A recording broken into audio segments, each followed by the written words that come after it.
Cuando hablamos de microorganismos de montaña, estamos hablando de grupos de bacterias fotosintéticas. ¿Qué hacen estas bacterias fotosintéticas? Bueno, ellas captan la energía del sol, la luz, el calor, y con algunas sustancias que liberan las raíces de las plantas, producen materiales que al final de cuentas son nutrimientos para las plantas. Son bacterias productoras de lactobacillus. Los lactobacillus igualmente, ¿verdad? Tienen efecto sobre algunos hongos del suelo, especialmente Phytium, Fusarium. Otro uso agronómico importante de los microorganismos de montaña es que nos ayudan a equilibrar las condiciones del suelo. Recuerden que estamos buscando, hasta donde sea posible, establecerlo en suelos orgánicos. Las plantas asimilan mucho mejor los nutrientes cuando tenemos presencia de microorganismos de montaña en ese suelo. Las raíces penetran mucho más cuando tenemos presencia de microorganismos de montaña. Las situaciones de estrés en las plantas pueden resistir mucho más el estrés cuando tenemos microorganismos de montaña presentes ahí. Recordemos que además de esto, los microorganismos de montaña tienen un uso especial en animales, que después de haber hecho una aplicación de microorganismos de montaña por ejemplo, en excretas de animales, hemos encontrado que media hora, una hora después, el olor ha desaparecido. Hay que tomar en cuenta que para la captura de microorganismos de montaña se requieren algunas condiciones importantes y hay que resaltarlas. Primero, buscamos un bosque, que no haya presencia del hombre por lo menos en los últimos 3 años. Agregado a eso, buscamos un bosque que reúna ciertas condiciones, que no haya signos evidentes de erosión de suelo, que no sean suelos laderosos, sino que haya esa acumulación de materia orgánica que es el medio donde se reproducen los microorganismos de montaña.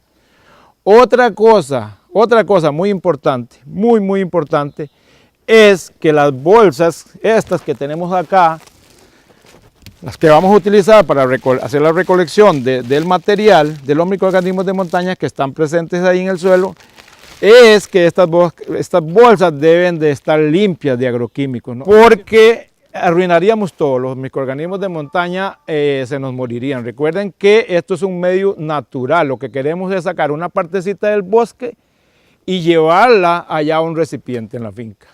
Otra cosa para resaltar es que la captura debe realizarse en la misma zona geográfica donde se va a elaborar el microorganismo de montaña. ¿Por qué? Porque los microorganismos de montaña están adaptados a esas condiciones de la materia orgánica existente en esa zona geográfica. Ok, ahora vamos a proceder a realizar la captura de los microorganismos de los cuales estábamos hablando. ¿Qué buscamos? ¿Qué condiciones? Bueno, buscamos remover la materia orgánica que está en la capa superior del suelo, como lo son las hojas, que no han pasado por el proceso de descomposición totalmente, y nos vamos a encontrar que acá, debajo de esas hojas, está una gran cantidad de material que representan las ramificaciones de los microorganismos, como lo son estas que ustedes ven por acá. Son ramificaciones blanquecinas.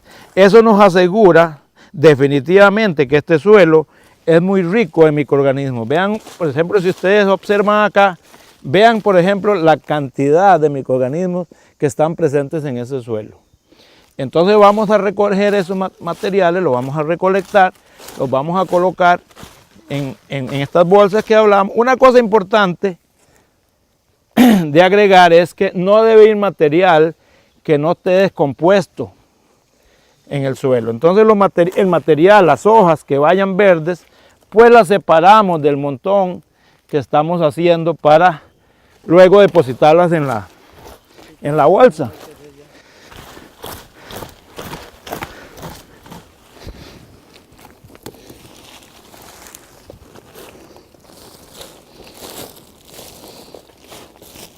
Entonces tenemos acá el material que trajimos del bosque, lo vamos a vaciar en esta lona. Es importante hacer la salvedad de que la lona Tiene que ser una lona utilizada solamente para eso. Limpia, sin contaminación de ningún tipo, solamente para este efecto. Vamos a ir, como lo vemos ahí, vamos a ir desmenuzando ese material, de manera que este material vaya a quedar homogenizado, para posteriormente agregar, en este caso hoy tenemos semolina acá. Hoy tenemos semolina, que es el material por excelencia utilizado. Si no tenemos semolina, podemos recurrir a algún concentrado para alimentar animales. Lógicamente que resulta un poco más barato si usamos semolina. Hay muchos recipientes. En este caso estamos usando un recipiente que tiene una capacidad de 53 litros. Para ese recipiente que tiene una capacidad de 53 litros, vamos a usar 3/4 de este saco de semolina. Hay cantidades y hay recipientes, entonces tenemos que guardar esa proporción. Si tuviéramos un recipiente de 160 litros, que es lo que normalmente se hace, un recipiente grande, alto, más grande que este, pues entonces usaríamos el saco completo. Bueno, entonces vamos a agregar la semolina, la vamos a agregar por todo el material colectado, de manera que quede uniforme. Posteriormente esto lo vamos a revolver. ¿Por qué semolina? Estamos agregando semolina porque es una fuente importante de carbohidratos. Y eso nos va a asegurar que estos microorganismos se vayan a reproducir de acuerdo a las condiciones ideales que ellos viven en la naturaleza, ¿verdad? No vertimos todo al mismo tiempo, sino que nos aseguramos. Una cosa importante es asegurarse de que este material quede homogéneo.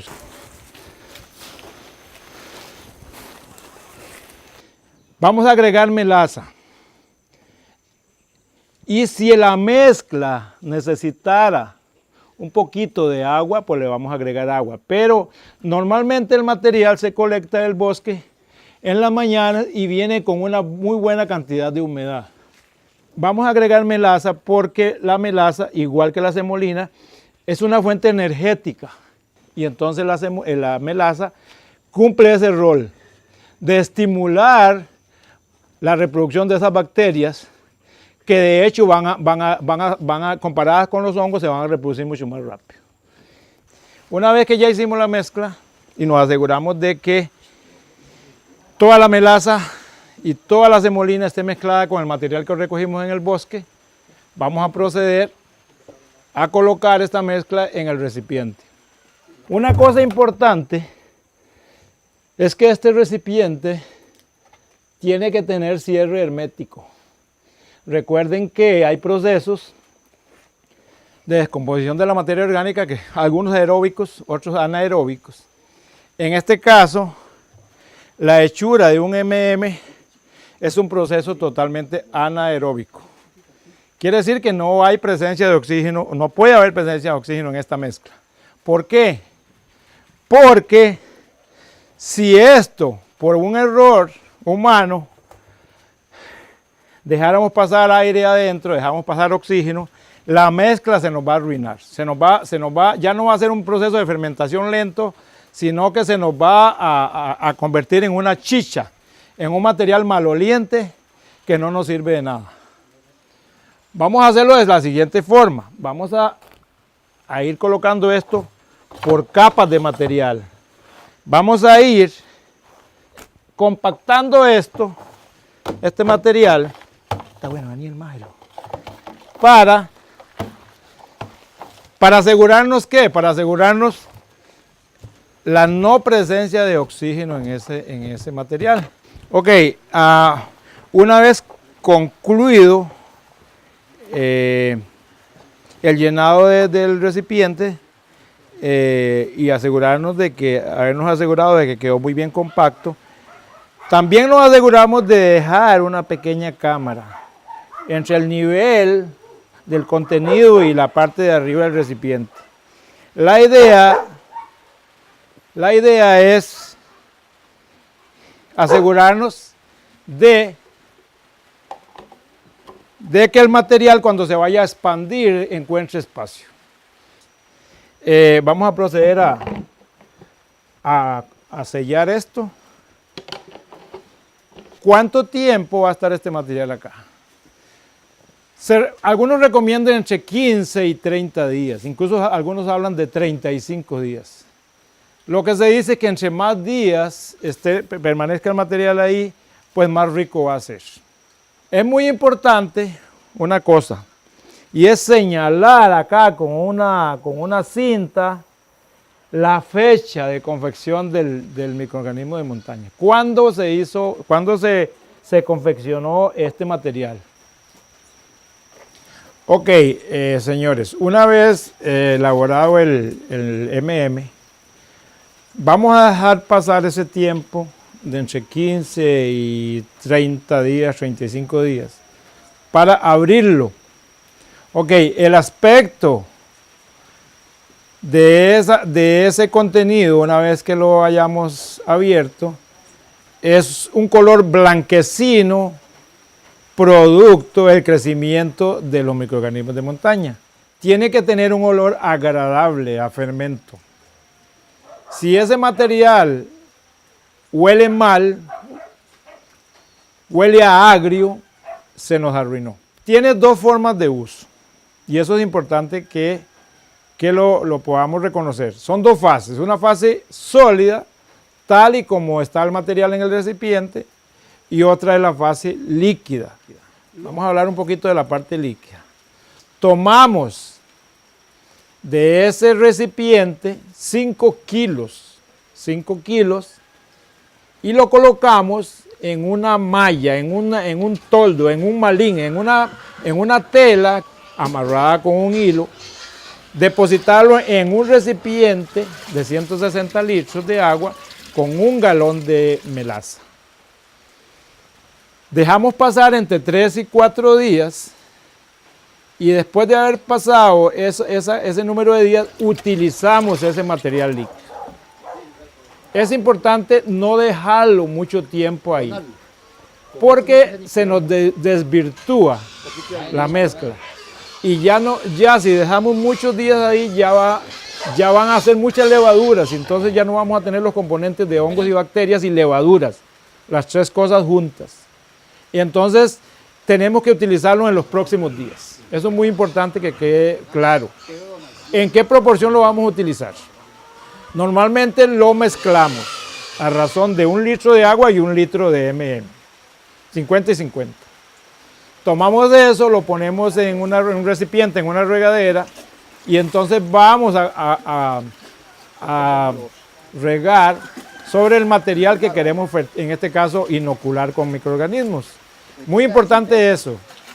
El otro uso sólido, tomamos ese material directamente del recipiente y lo podemos hacer pequeños surcos en las eras de siembra y enterrarlo.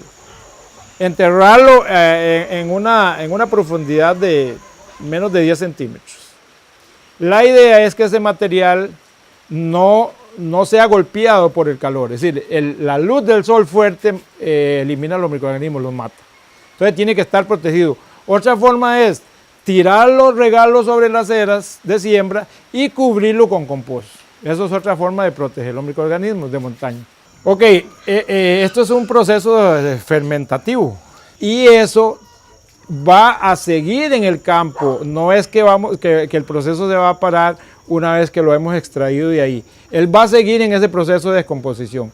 Entonces tenemos que tener algún cuidado a la hora de hacer la aplicación en el campo. Lo ideal, si es que lo vamos a hacer en eras, hacerlos en los entresurcos. Con eso nos aseguramos de que las plantas no van a sufrir ningún efecto nocivo porque el producto viene muy concentrado. Y generalmente estos procesos de descomposición, cuando hay mucha concentración, tienden a quemar. Este proceso que tenemos aquí en nuestra finca se ha notado y se nota. No es que se ha notado, digámosle que seamos seguros, se ha notado es en la mejora de la tierra. Cómo la tierra se nota, una tierra suelta, una tierra, digámosle, pero muy mejorada. Cada vez que lo aplicamos, uno se siente contento y feliz de ver que es algo de la madre tierra, de algo que es muy nuestro, de algo que no tenemos que comprarlo, que no tenemos que traerlo de otras partes de nuestra finca, sino lo tenemos en nuestra finca, lo producimos en nuestra finca. Por ello, productores, les recomiendo, por Dios, que cuidemos nuestra madre tierra, que la hagamos producir, que la fortalezcamos con esto que Dios nos ha regalado, con estos microorganismos líquidos y sólidos. Totalmente estoy seguro que nosotros, si aplicamos esto, tenemos una ganancia y lo que es económico lo superamos. Que cada día la tierra nos está dando más fruto y cada día la tierra se está mejorando más.